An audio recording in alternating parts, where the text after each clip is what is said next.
Hello, welcome back to the Breaking News Update. My name is Jimmy Boyd, and you are watching Boyd News. I want to thank you so much for tuning in today. I'm back with another update coming out from the war between Russia and Ukraine, and I've got a ton of big news to share with all of you today.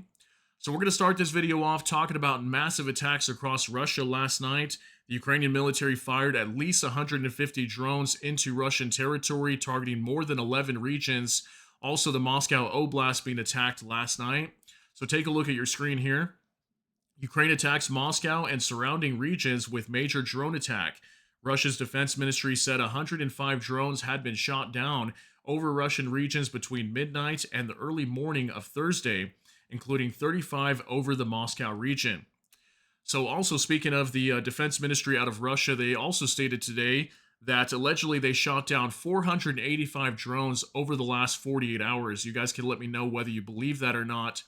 This was new video footage coming out from Zapria inside of Ukraine today as Russian glide bombs were leveling an entire city block. So you can see here in Zapria, all these high-rise residential buildings just leveled to the ground and destroyed. And this is yet again another video coming out to show you guys of the Russians just completely destroying civilian infrastructure inside of Ukraine. So very sad to see that. But also reportedly inside of Russia last night, we had several military defense plants being attacked. The Splav plant and also the Basalt plant, both of those producing missiles and also like gunpowder and ammunition for Russia's military. So reports on that here in just a little bit that I can show you guys. I think even the Ryazan oil refinery was attacked last night. We had some fires breaking out over there. And also big news today coming out from the U.S. U.S. Senator Lindsey Graham warning Russia to agree to a ceasefire and start showing real progress on ending this war here within the next couple of days, is what he says. Or the Senate is going to put forth a bill to impose maximum tariffs onto Russia, 500% secondary tariffs that will force many countries to no longer purchase oil from Russia. And that could definitely collapse their economy. So just numerous things we're going to be discussing in today's video, guys. Also, last night, Ukraine was being attacked by at least 129 drones and missiles. I think Iskander missiles were also fired into Ukraine. So just so much news to cover. Let's go ahead and dive right into this. Let's hop in over here with Vicegrad24 breaking. Ukraine has launched its largest drone attack against Russia yet. The airports in Moscow have suspended operations and oil refineries in Ryazan are hit. So here's a map coming out from Drone Bomber on Telegram yesterday.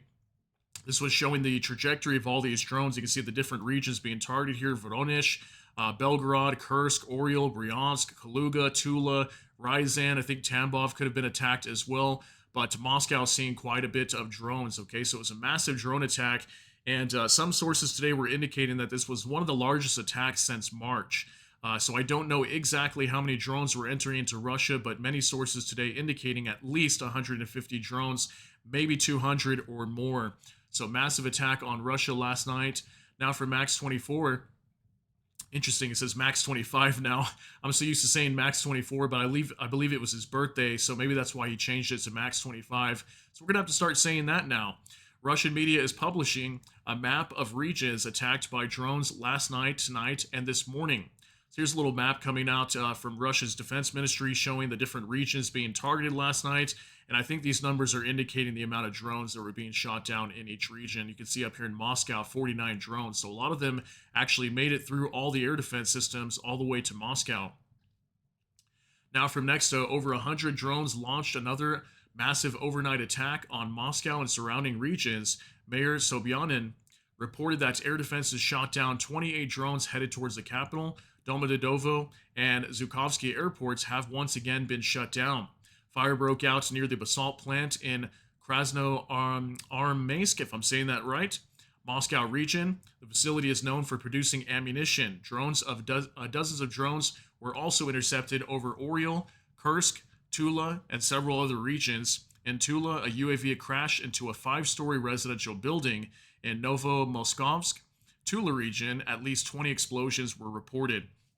So they've actually got 4 videos here to show you guys of multiple explosions and drones just being destroyed over Russia last night. So let's start off with this first video here.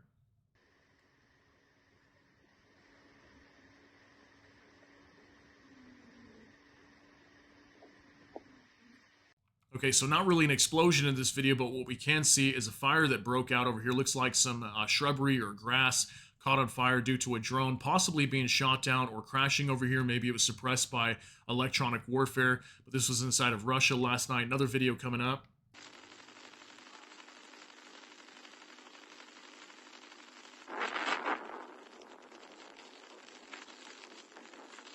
All right, so just a quick video here showing what sounds like in the background. We had a massive explosion. Somebody's doorbell camera was able to capture that inside of Russia last night as well. So another video coming up now.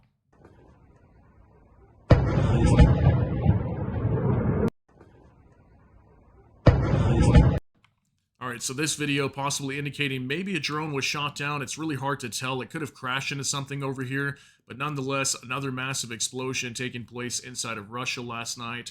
One more video for you guys. Ух ты, ёб твою мать, блядь! Ёб твою мать! Пойдем домой, ну нахер! All right, so pretty frightening video here as well. Somebody standing outside trying to record these incoming drones. Here's that massive explosion very close to them and frightens them. They start shaking the camera. So nonetheless, lots of explosions inside of Russia last night with these Ukrainian drones. Now from World Source News 24/7, breaking Ukrainian drone attack in the Russian capital of Moscow. All right, so coming out of Moscow last night, we did have some direct strikes over here. I'm not sure exactly what this building is, but we had a direct strike. Let's take a look at this video. Вон он летит.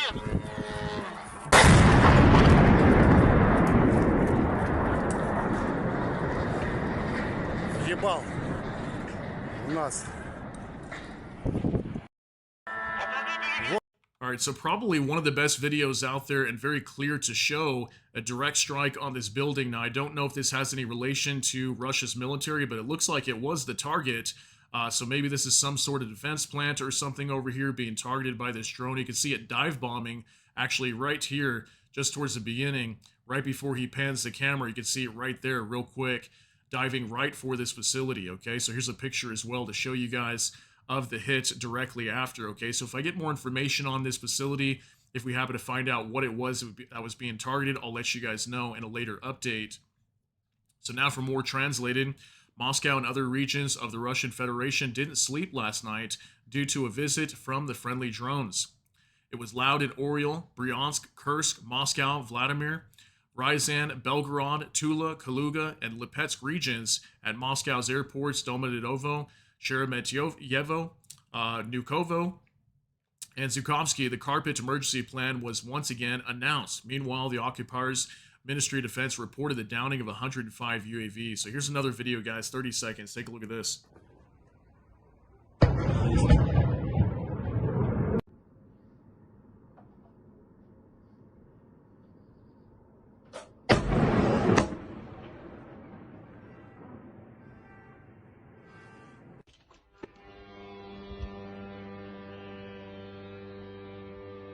Блять, над нами сейчас дрон пролетел.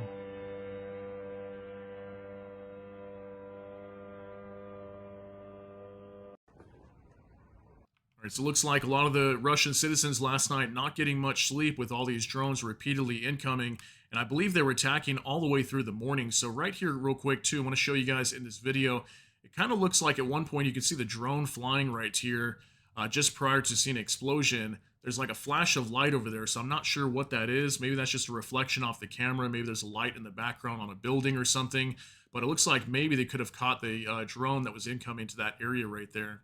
So let's move on to one more update now from Jay in Kiev.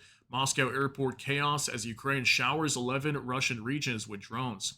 So yeah, allegedly hundreds of Russian citizens being stranded at airports once again due to the carpet plan that was announced, meaning that all the flights were grounded. They weren't able to take off due to repeated drone attacks inside of Moscow. So this was at the Domodedovo airport, a major airport in Moscow, okay?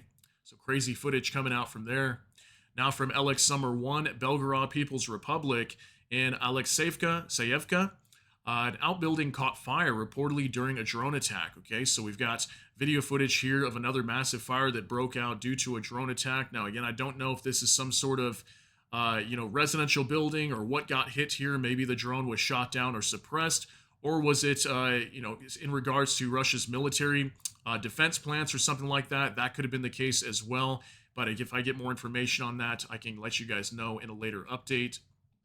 So now let's move on to Visegrad 24. Russian helicopters are trying to shoot down Ukrainian drones near the Domodedovo airport in Moscow. Ukraine has launched its largest ever drone attack against Russia. Flights from Moscow's airports have been suspended. So take a look at this. This is even during the day. We still had drones entering into Moscow today. Take a look at this.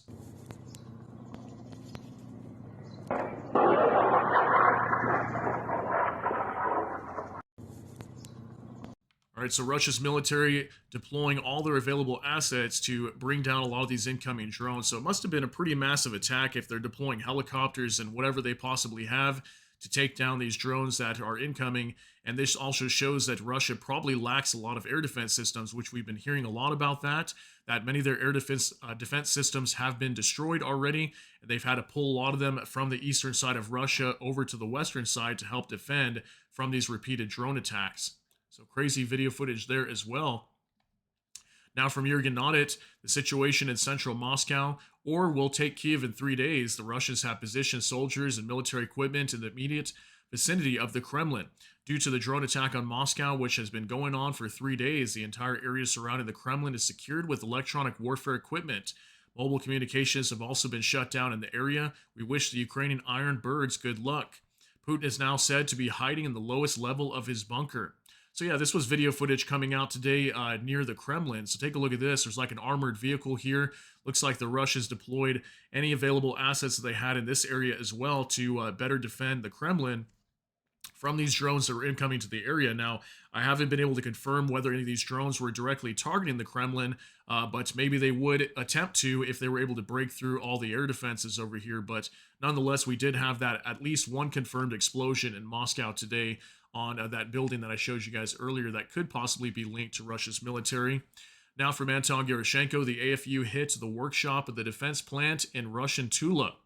Astra Telegram channel reported this is the second attack on the plant in May. Splav, one of the functioning workshops of the Rostec-owned NPO Splav, produces MLRS, air missiles, heavy flamethrower systems, and ammunition for them.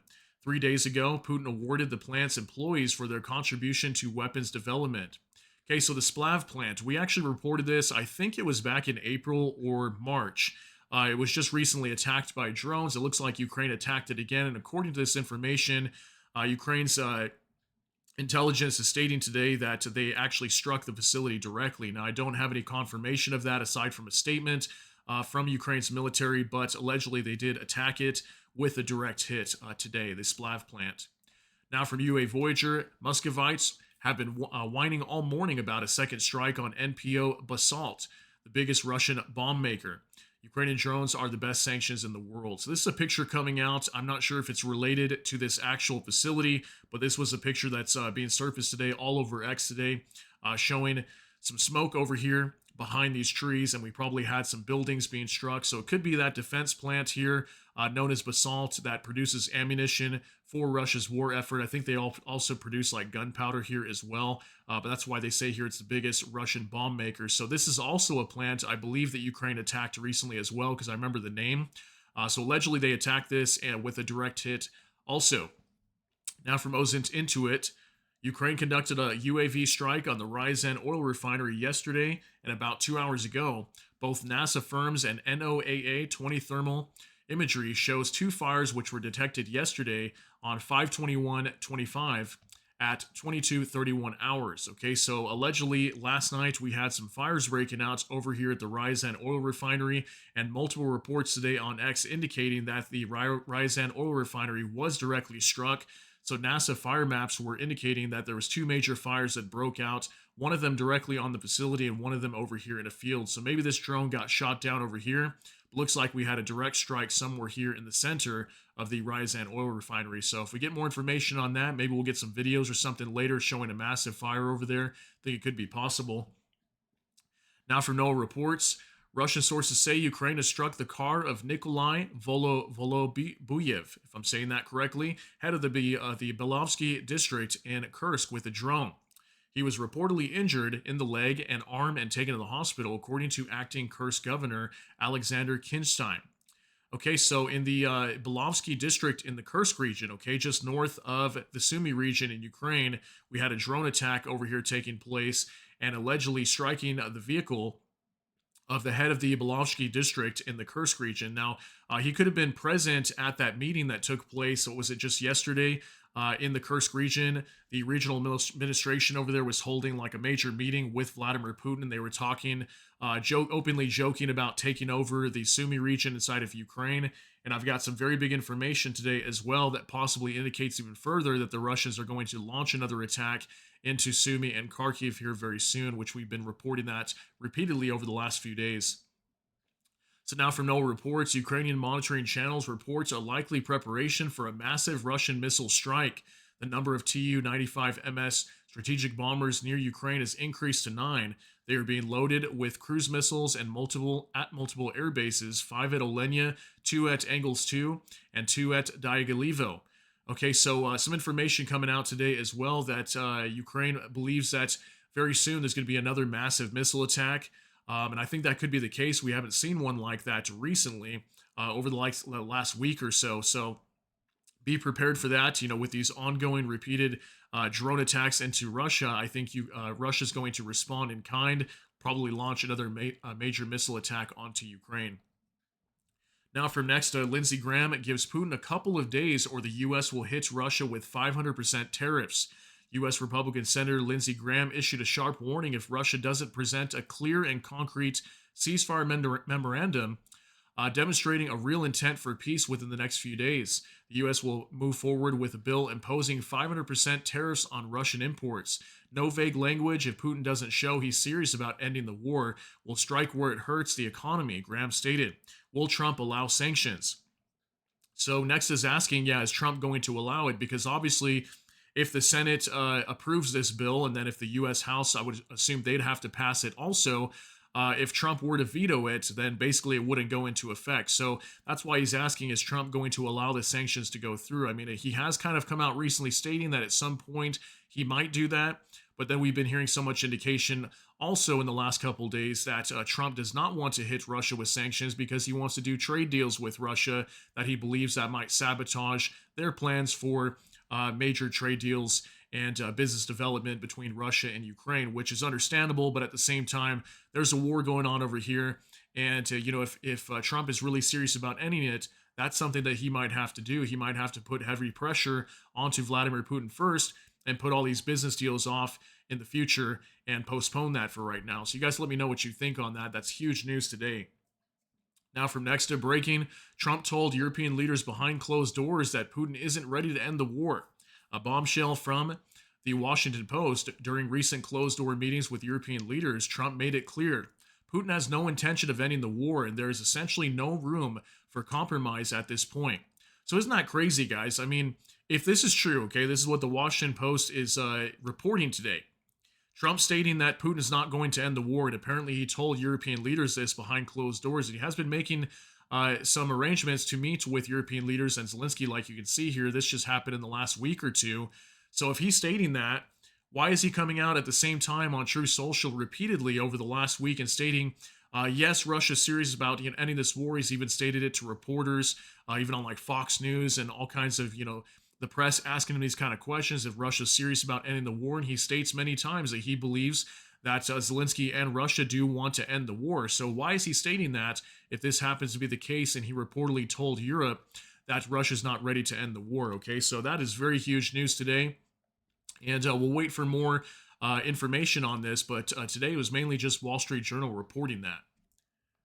Now from Military News UA, Trump said that Putin will not stop the war because he believes he is winning, according to the Wall Street Journal. These words of the U.S. leader contradict his own repeated public statements that Putin sincerely wants peace. So yeah, that's exactly what I was telling you guys, is that, Trump's coming out so much stating that, yes, Putin wants peace. I believe he wants to end the war. But yet at the same time, if this happens to be true, and he believes that, Putin does not want to stop the war because Putin thinks that he's winning in this fight against Ukraine, that completely contradicts what Trump's been stating here. So what's going on? Some crazy stuff's about to happen here very soon, and it's really unfolding very quickly. Now from Bliskovka, negotiations on a ceasefire in Ukraine could drag on for months. German Chancellor Friedrich Merz said, "We have no illusions. There is no quick solution," Merz said. So here's a report today. It says, Merz says Ukraine ceasefire talks could drag on for months. The German Chancellor warns there's no quick fix as Berlin steps up both military aid and diplomacy. So it looks like Friedrich Merz now also coming out to confirming that this war is not going to end here anytime soon.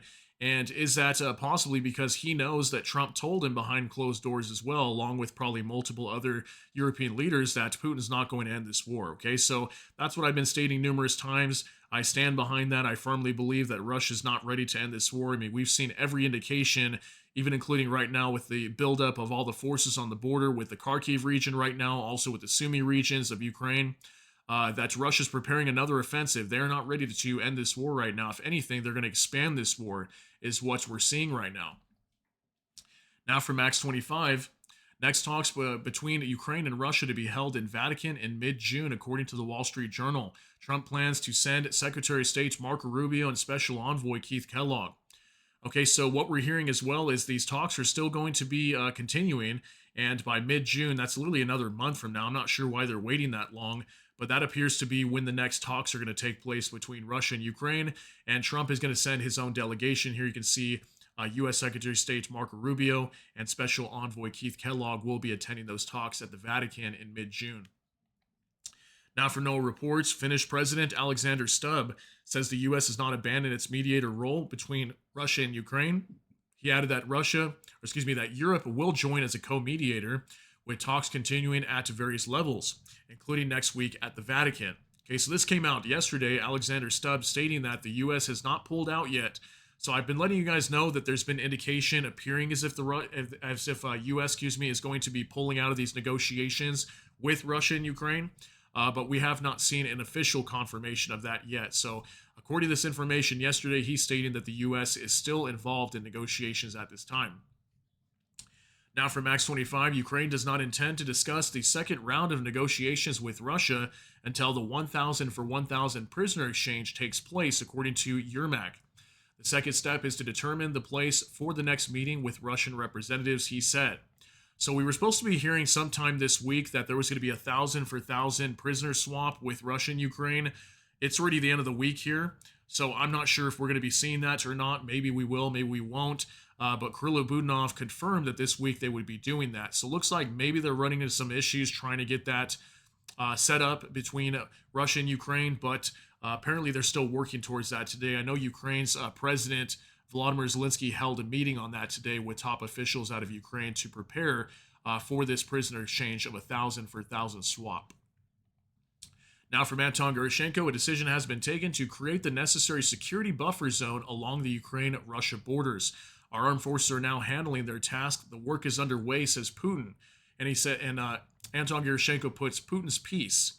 So take a look at this, guys. 18 seconds long. Уже говорил, что было принято решение о создании необходимой буферной зоны безопасности вдоль границ. Наши вооруженные силы сейчас эту задачу решают. Активно подавляются огневые точки противника. Работа идет. Уже говорил, что... Okay, so regarding this statement here, I just want to comment personally that what this tells me is the Russians are preparing to attack Kharkiv and Sumy. Now, I've already been reporting that to you guys yesterday. I gave you two reports that the Russians were joking about taking over the city of Sumy, which is just over the border from the Kursk region. And then also the Kharkiv region, the Russians are building up forces right now, possibly massing for a major offensive. That was reported by Ukraine's military yesterday. So the fact that we're hearing that information yesterday and then now this from Russia, this tells me that the Russians are preparing to launch an attack. And the buffer zone, I believe what they're talking about is taking over Kharkiv and taking over Sumy. At least they're going to attempt to do so. That's the buffer zone that they're wanting to create, not necessarily in their border to prevent attacks from Ukraine. Now, obviously, that would solve both problems. But in my opinion, that's what it seems like to me. You guys can let me know what you think. But we've seen a lot of information indicating that the Russians are going to attack Sumy and Kharkiv regions here very soon with a massive attack. Now from Institute for Study of War, New, Russian President Vladimir Putin likely orchestrated a meeting with Kursk Oblast officials on May 20th to set conditions to justify the renewal of Russian plans to seize Sumy city and illegally annex Sumy Oblast. Russian forces are highly unlikely to be able to seize Sumy city in the near to medium term, given Russia's demonstrated inability to rapidly seize even much smaller settlements in Ukraine in the past 3 years. Okay, so this ties into what I talked to you guys about when Vladimir Putin attended that meeting with regional administration officials in the Kursk region just in the last couple of days. We did a whole report on that yesterday, them joking about taking over the Sumy Oblast here. I can see right here this blue section. This is the Kursk Oblast. So we know that Ukraine is repeatedly attacking Kursk, which makes sense why they'd be setting up a buffer zone to prevent Ukraine from attacking their borders. Yes, that makes sense, but we're hearing every indication right now that the Russians want to attack Sumy and take it over, possibly even Kharkiv as well, at least make an attempt to do so. Now for Max 25, Russia spied on arms supplies to Ukraine, hacking about 10,000 border surveillance cameras in NATO countries, according to The Guardian. Here's a report today. Russia accused of trying to hack border security cameras to disrupt Ukraine aid. UK says GRU unit access cameras near crossings, military installations, and rail stations at key European locations. So once again, more reports of the Russians just, creating sabotage operations across Europe and doing whatever they can to stop aid from flowing from Europe into Ukraine. I mean, I don't know how many reports we're going to see like this until Europe actually acts on this, but crazy, guys. Russia accused of hacking border security cameras to try to stop Ukrainian aid from flowing in. Now from the Ukrainian Review, European Parliament calls for complete freeze on Hungary funding, according to LRT. A group of members of European Parliament says it's unacceptable to support the corrupt regime of pro-Russian Prime Minister Orban, who openly undermines European values. Therefore, it is necessary to immediately stop all funding to Hungary using all available legal instruments. Okay, so apparently a European Parliament calling for complete freeze on Hungary funding. That's crazy, guys. I mean, we know that Viktor Orban is heavily pro-Russian and anti-Ukraine in many ways. There's even been reports that Hungary might try to annex certain parts of Ukraine recently. I think it was the Transcarpathian region. There was a major scandal over there where the Ukrainians apparently caught some operatives that were working for the Hungarian government to try to gather intelligence inside of the Transcarpathian region on the border with Hungary and Ukraine, possibly indicating that maybe Hungary might try to annex that. Now, I can't see them doing that. That'd be crazy if they did. But that was a major scandal that I reported to you guys like a week or so ago.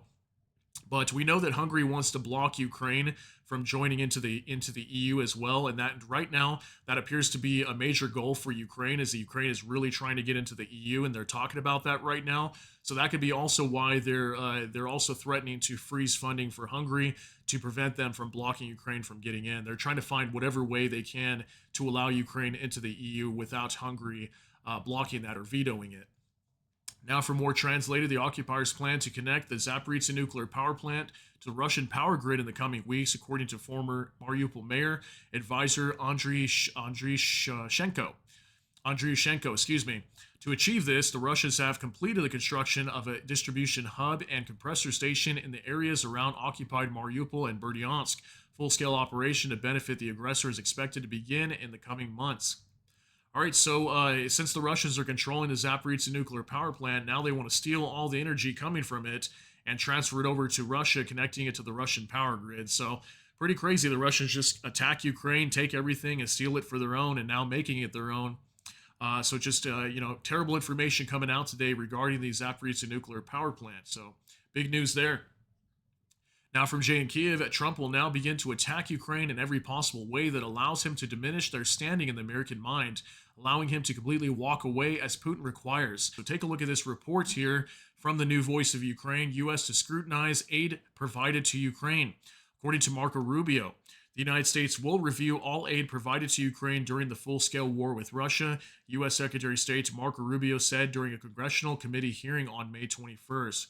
So what Jay in Kiev is talking about here is, the U.S. going to audit all the weapons they've been sending over to Ukraine, maybe look for discrepancies. Could they use this as a reason to pull out of negotiations, say, hey, Ukraine did this, or they received too much aid, or we didn't receive anything back for this, or whatnot. They might try to pull something here, possibly, and blame something on Ukraine and sabotage maybe future aid to Ukraine. Who knows what's going to happen here? But it's interesting the timing of that they're doing this all around the same time that, Ukraine's trying to negotiate with Russia and whatnot. They really want to end this war. We'll see what happens with that. But very interesting story coming out today. Now from Igor Sushko, Russia, Ukrainian forces currently invading Bryansk region, according to a leak from within. The Russian government is lying by minimizing the scale. Recon groups advance 80 kilometers into Russia. Heavy fighting continues into the night on the border. So I just want to briefly show you guys this information. Now, I can't completely confirm this, but a few reports were coming out yesterday that the Ukrainians attacked the Bryansk region of Russia. Okay, this is right next to the Kursk region. The Kursk region is literally right here. Here's Sudza, here's Sumy. So right next door, allegedly, Ukraine attacked the Bryansk region, and we could have had Ukrainian recon groups spotted in Vygonichi, Russia, 80 kilometers from the border and 30 kilometers to Bryansk city. So if that happens to be the case, that's pretty crazy if Ukraine was able to break through. But I haven't seen any major reports coming out aside from this talking about this incursion into the Bryansk region. So this could be a major breakthrough that we hear more about soon. That's why I wanted to share this with you, just in case we happen to hear more updates on that. But that was out of the Bryansk region of Russia. Now for military news UA, the European Parliament has approved almost 100% tariffs on fertilizers of Russian and Belarusian production.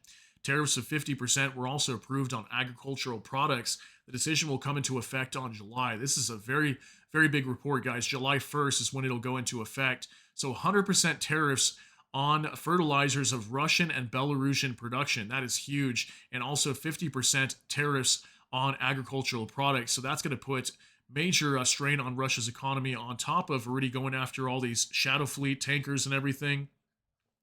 And we could also be hearing as well soon that an 18th package of sanctions also going after Russia's possible banking sectors, going after more of their oil industry, sanctioning a lot of top high-ranking officials in Russia. I mean, there's going to be a lot of sanctions and pressure being put onto Russia coming very soon, within literally the next month.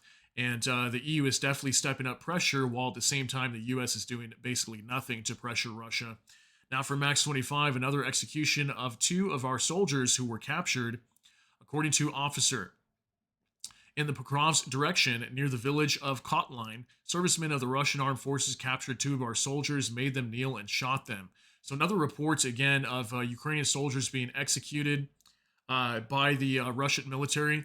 There was actually a report that came out a few days ago as well. CNN was actually reporting a video that showed allegedly like 5 Ukrainian soldiers, I think it was somewhere in eastern Ukraine, that were captured, and the Russians basically just shot them while they were laying down in the grass. So once again, guys, more reports of the Russians just shooting the Ukrainian soldiers that are surrendering to them inside this war. So very sad. Now from Ukrainian Review, Russia will be able to use up to 500 strike UAVs per day. The Russians have increased the production of Shaheeds and modernized strike drones, according to the commander of intelligence unit, Yaroslavsky. So yeah, he was in an interview today talking about that. There's a video coming out. But this is allegedly information that Russia's preparing to launch 500 drones into Ukraine every day. Apparently, they've increased their production of these Shahed drones. So we've been hearing actually about this for probably like a month now. And we haven't really seen that yet. We've seen somewhere around 100 to 200 drones nightly, but apparently that's going to increase here very soon, which is not good news. That means more heavy strikes inside of Ukraine. And also at the same time, we reported to everybody here on the channel just a couple of days ago that the Russians have also, increased the range on these drones, the size of the warheads. They've upgraded these drones immensely over the past month or so and made them more deadly. So that's definitely not good news to report. Now from Euromaidan Press, I want your death. Russian propagandist Vladimir Solovyev sent a message to the Europeans. Kremlin TV laid out what Moscow thinks Europe deserves, and it's not peace. So I want to show you guys this clip here. This is from Russian state TV, and Vladimir Solovyev, his videos are all over X all the time, and they just repeatedly come out and call for nuking Europe, nuking the United States, and they just repeatedly want war. And they're stating here that they don't want peace with Ukraine. They want Ukraine to die. They want their death. Take a look at this. Мне не о чем говорить с этими сволочами европейскими. Мне не о чем говорить с хохлами. Перемирие вы хотите? А я хочу вашей смерти. Мы другие. Поэтому вы, европейские сволочи, заслужили от нас только одного — мщения. All right, so not only threatening Ukraine with death of their nation, but at the same time threatening Europe with vengeance. So just pretty crazy, guys. I can't believe that Russia's propagandists here on their state TV just repeatedly every single day throwing out death threats and willing to nuke Europe and whatnot, nuke the United States. Just absolutely insane. What they talk about here on their broadcast. But I just wanted to share that with you guys. This is the Russian stance right now, at least with their state broadcasts and how they feel about this war. They don't want peace. They want the war to continue, and more indication that the war is not going to end. Now for Max 25. Finance ministers from the group of 7 industrialized nations have agreed to continue backing Ukraine in its defense against Russia's invasion. German Finance Minister Lars Klingbeil said on the sidelines of the G7 meeting in Canada, according to Bloomberg.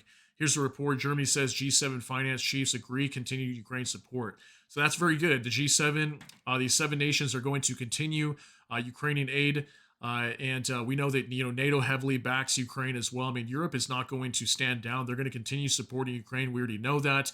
The only really big question mark here is the United States. So big news today. Now, a couple more updates before we get you out of here.